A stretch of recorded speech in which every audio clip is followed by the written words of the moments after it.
Big breaking এটা গুৰুত্বপূৰ্ণ খবৰ সৈতে ইউনিভাৰ্চিটি নিউজ ষ্টুডিঅ'ৰ মজিয়াত মই কৌশিক। মাজুলীত আৰক্ষী অধীক্ষকৰ সংবাদ ত্যাগ। মাজুলীত ইটোৰ পিছত সিটো ভুৱা বিত্তীয় প্ৰতিষ্ঠানৰ লুণ্ঠনৰ ঘটনা। মাজুলীৰ আৰক্ষীৰ জবাব কৰি য়েছ মানি ডিজিটেল বেংকৰ চিল। মাজুলীৰ পৰা Madhav Bora report, university news. আমি এটা খবৰ পাওঁ যে আমাৰ গড়মূৰ থানা অন্তৰ্গত কাকৰিকটা গাঁৱত য়েছ মানি ডিজিটেল বেংক বুলি এটা অফিচ খুলিছে। তো সেইটো আমি অনুসন্ধান কৰাত গম পালোঁ যে এইটো কোনো তেনেকুৱা বেংক নাই, মানে য়েছ মানি ডিজিটেল বেংক বুলি। আমি RBIৰ লগতো কথা পাতিছিলোঁ, তো তেওঁলোকে আমাক জনালে যে এনেকুৱা নামৰ কোনো বেংক নাই। তো সেইটোত আমাৰ সন্দেহ হোৱাত আমি আমাৰ কাষ্টমাৰ হিচাপে মানুহ পঠালোঁ। তো তাতে সুধিলোঁ যে আপোনালোকৰ একাউণ্ট খুলিব, কিন্তু তেওঁলোকৰ যোনখিনি কথা বতৰা পালোঁ তাতে আমাৰ অলপ সন্দেহ উপজিল। তাৰপিছতে আমি ধৰক কমপ্লেইন কোনোবা আছে নেকি চালোঁ, কিন্তু কমপ্লেইনো কোনো কৰা নাছিলে। যিহেতুকে এইটোৰ কোনো লিগেলিটি নাই, আমি দেখিলোঁ যে এইটো আৰম্ভ কৰিছেহে, কিন্তু এইটো যদি বেছিদিন শিপাই দিগদাৰ হ'ব। গতিকে আমি থানাৰ পৰা নিজাববীয়াকৈ তেওঁলোকৰ অফিচত গৈ কাগজ পাতি বিচৰাত তেওঁলোকে আমাক একো ভেলিড ডকুমেণ্টছ দিব নোৱাৰিলে। কিন্তু তেতিয়া গৈ গম পালোঁ যে তেওঁলোকে অলৰেডি প্ৰায় ৬২জনমান মানুহৰ একাউণ্ট অলৰেডি খুলিছে আৰু তেওঁলোকৰ পৰা ডিপ'জিট লৈ আছে। তো এই ক্ষেত্ৰত আমি তেওঁলোকৰ যোনটো মানে কল CEO বনমালী হাজৰিকা বুলি এজন মানুহে খোলা বুলি গম পাওঁ।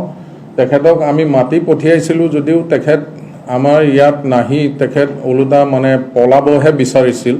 কিন্তু আমি তেওঁক ট্ৰেক কৰি আমি গোগামুখত তেওঁক ধৰিবলৈ সক্ষম হওঁ। তেওঁক অনাৰ পাছত আমি যেতিয়া গোটেই বস্তুটো অনুসন্ধান কৰি চালোঁ, তেতিয়া গম পালোঁ তেওঁ আগতেও ঠিক একেধৰণে বেংকৰ নামত আগতেও খুলিছিলে আৰু BIO এটা কেছত তেওঁ মানে এৰেষ্ট হৈছিলে।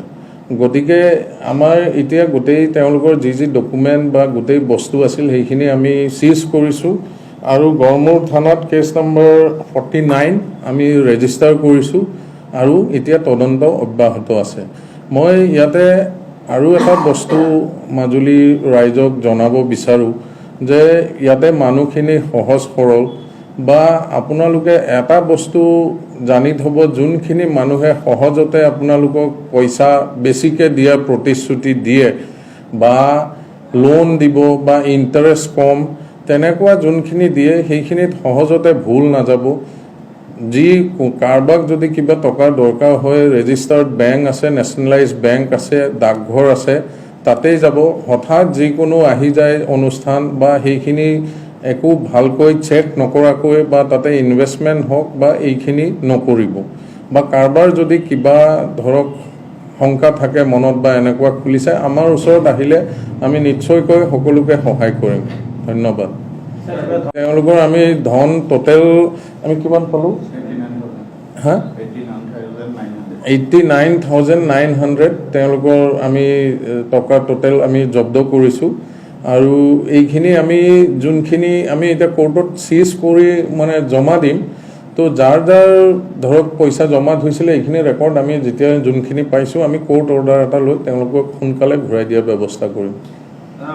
এৰেষ্ট হৈছে, তেওঁ বেইলত আছে এতিয়া।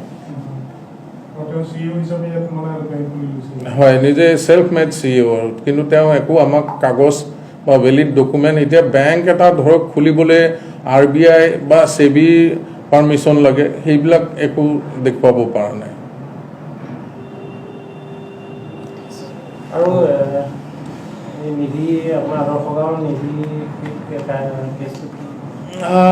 সেইটো আমি চাইছিলোঁ। চাওক, এতিয়া আমাৰ ওচৰত ফৰ্মেলি কোনো একো কমপ্লেইন লজ কৰা নাই। আমি যি আপোনালোকৰ নিউজত যি পাইছিলোঁ তাৰ ওপৰত তদন্ত কৰি আমি তেওঁলোকৰ নিধি লিমিটেডৰ কি আছে আমি বেকগ্ৰাউণ্ডটো চেক কৰিছিলোঁ। কিন্তু তেওঁলোকৰ এইটো নিধি আদৰ্শ গাঁও নিধি লিমিটেড এইটো ৰেজিষ্টাৰ কৰা আছে, তেওঁলোকৰ নীতি নিয়ম ঠিকে আছে। কিন্তু এটাই বস্তু যে তেওঁ কোনোবাই যদি সময়ত পইচা জমা থৈ ঘূৰাই পোৱা নাই সেইটো তেওঁলোকে দিব লাগে, আৰু কাৰোবাৰ যদি কমপ্লেইন আছে আমাৰ ওচৰত আহিব পাৰে।